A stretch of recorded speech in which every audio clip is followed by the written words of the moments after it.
Shalom, amada, bendita do Senhor. Estamos aqui no devocional, capítulo 25 do livro de 2 Reis. É o último capítulo desse livro, viu? A gente já leu 1 Reis, agora 2 Reis, e esse é o último capítulo. O próximo a gente já vai para Crônicas.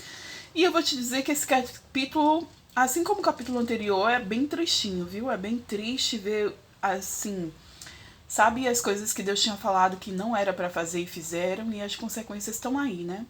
Então é muito triste ver isso em nossas vidas também, quando a gente sabe que não deveria fazer algo e faz. E aí a gente tem consequências e amargas e dolorosas. E aqui a gente vai ler um pouco sobre isso, mas antes eu quero te convidar para orar. Feche seus olhos, incline sua cabeça.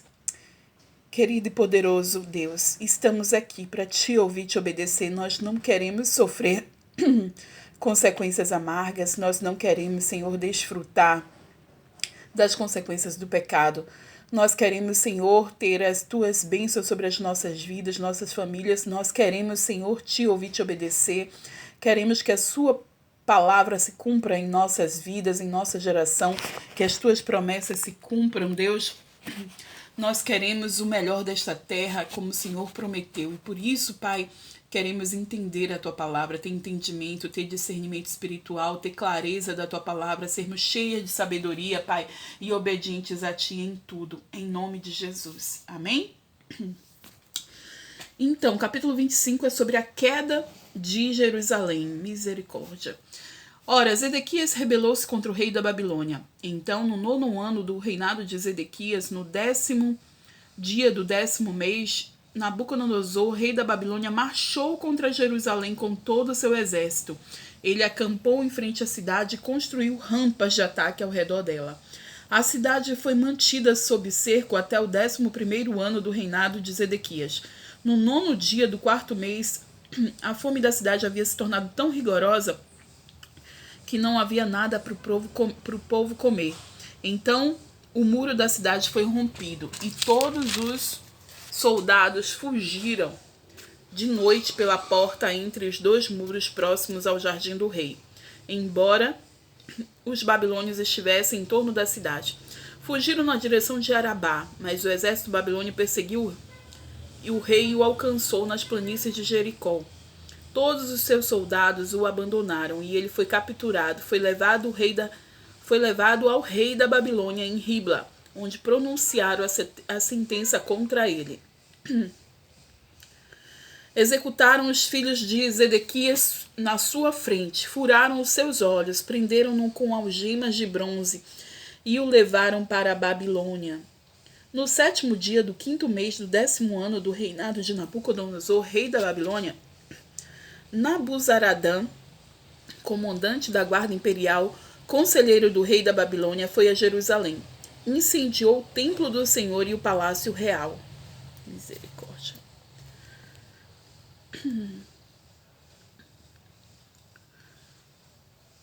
Palácio real, todas as casas de Jerusalém, todos os edifícios importantes. Todo o exército babilônio que acompanhava Nebuzaradã derrubou os muros de Jerusalém. E ele levou para o exílio o povo que sobrou na cidade, os que passaram para o lado do rei da Babilônia e o restante da população. Mas o comandante deixou para trás alguns dos mais pobres do país para trabalharem nas vinhas e nos campos. Os babilônios destruíram as colunas de bronze, os suportes e o tanque de bronze que estavam no templo do Senhor e levaram o bronze para a Babilônia. Também levaram as panelas, as pás, os cortadores de pavio, as vasilhas e todos os utensílios de bronze utilizados no serviço do templo. O comandante da guarda imperial levou os incensários, as bacias de aspersão, tudo que era feito de ouro puro ou de prata. As 2 colunas, o tanque e os suportes que Salomão fizera para o templo do Senhor eram mais do que podia ser pesado. Cada coluna tinha 8 metros e 10 centímetros de altura. O capitel de bronze no alto e cada coluna tinha 1 metro e 35 centímetros de altura e era decorado com uma fileira de romãs de bronze ao redor. O comandante da guarda levou como prisioneiros o sumo sacerdote Seraías, Sofonias e o segundo sacerdote e os 3 guardas da porta dos que ainda estavam na cidade. Ele levou o oficial responsável pelos homens de combate e 5 conselheiros reais. Também levou o secretário principal, líder responsável pelos alimentos, pelo alistamento militar no país, e 60 homens do povo. O comandante Nebuzaradã levou todos ao rei da Babilônia em Ribla. Lá em Ribla, na terra de Ramate, o rei mandou executá-los. E assim Judá foi para o exílio, para longe da sua terra. Minha gente, misericórdia, viu? Versículo 22. Nabucodonosor, rei da Babilônia, nomeou Gedalias, filho de Aicã e neto de Safã, como governador do povo que havia sido deixado em Judá. Quando Ismael, filho de Netanias, Joanã, filho de Careá, Seraías, filho de Netofatita, Tanumete e Jezanias, filho de um Maacatita, todos os líderes do exército souberam que o rei da Babilônia havia nomeado Gedalias como governador. Ele e seus soldados foram falar com Gedalias em Mispá. Gedalias fez um juramento a esses líderes e aos seus soldados, dizendo: Não tenham medo dos oficiais babilônios. Estabeleçam-se nesta terra e sirvam ao rei da Babilônia, e tudo lhes irá bem. Mas no 7º mês, Ismael, filho de Netanias e neto de Elisama, que tinha sangue real, foi com 10 homens e assassinou Gedalias e os judeus e os babilônios que estavam com ele, em Mispá. Então todo o povo, desde as crianças até os velhos, inclusive os líderes do exército, fugiram para o Egito com medo dos babilônios. E aqui a gente já está finalizando. No 37º ano do exílio de Joaquim, rei de Judá, no ano em que Evil-Merodach se tornou rei da Babilônia, ele tirou Joaquim da prisão no 27º dia do 12º mês. Ele o tratou com bondade e deu-lhe o lugar mais bondoso entre os outros reis que estavam com ele na Babilônia. E assim Joaquim deixou suas vestes de prisão e pelo resto da sua vida comeu à mesa do rei.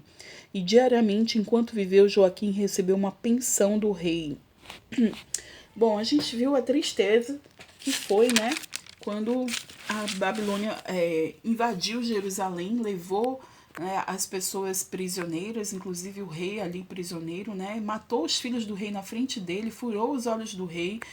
E a gente vê a tristeza, assim, de levar todo o povo cativo, de tanto sofrimento, tanto lamento. Levou as coisas do templo do Senhor, né? O ouro, a bacia, o incensário, as colunas, tudo que Salomão tinha feito com tanto amor e carinho, tudo que Davi tinha projetado junto com o próprio Deus, né? E é muito triste. Sabe por quê? Porque isso é consequência do que eu e você fazemos, né? Do que a gente planta, a gente vai colher. E é muito triste ver as coisas acontecendo e a gente, quando vê, a gente tem até pena e dó. Só que muitas vezes é tratamento de Deus, onde eu e você, a gente não pode interromper esse tratamento. A gente tem que viver o processo, tem que passar pelo arrependimento, sabe? Tem que ter uma mudança genuína.